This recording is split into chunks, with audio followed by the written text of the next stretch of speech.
I communicate with my guys daily. I mean, there's not a day that goes by, even before they're recruiting. Once we've offered a young man and we start recruiting him, there's not a day that goes by that they don't get something from me. I'm relentless. I mean, they're going to hear from me every single day. If you're not talking to them, somebody else is. I don't care what I got going on in my day. Even if it's the last thing I do at night, I'm going to send you a text, say, hey, good night, man, love you, thinking about you. We'll catch up tomorrow. Whatever it is, just something that they hear from you every single day. So it's just not, hey, coach texted me one day and then there goes a week where he doesn't hear from me. I want to be different. I don't want to be like everybody else. My elbow should be in and my thumb should be out. Does that make sense? The most important part is just being real and being genuine. These kids can see, they can see past the BS and they know who's being real and who's not. So I take a lot of pride in just being myself. I've always I feel like I've always had a good way with people, especially this age kid that we recruit, the 17 to 22-year-olds.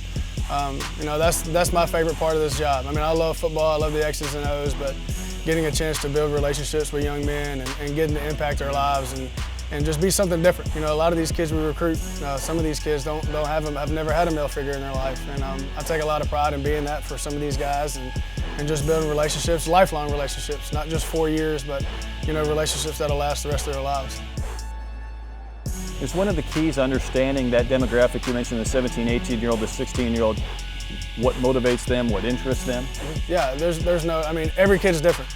Every now and then you'll get a kid that's, that's similar to another kid that you recruited before, but every kid, every family, the dynamic is a little different, and it's just being able to, to navigate that and being able to understand where these guys are coming from and just being real and being genuine. That's what I take a lot of pride in. Here we go, Hank.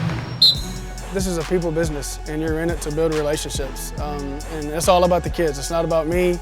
It's all about building relationships with these kids. And like I said earlier, it's lifelong relationships. It's not just a relationship for the time that they're here playing with us. I mean, Cortland Sutton and Trey Quinn came to spend a week with me this past offseason. And that's the coolest part about my job is those guys, as busy as they are, and those guys playing in the NFL could go wherever they want to. But the fact that they came to spend a week with my wife and my son, that means a lot to me.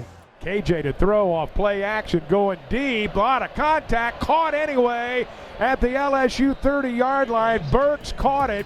They threw a flag. With the guys we're recruiting this year, being able to see those guys, those freshmen this year come in and make an impact, it definitely helped. That's why we recruited these guys. If we didn't think they could do it, we wouldn't have recruited them. So that's what I tell them all the time. There's no pressure on them. It's just go out and be themselves every day, and their best is good enough. Play fake, gonna throw a fade, left side, knocks at the goal line, complete, touchdown Arkansas! Trey Knox, 24 yards, and just like that.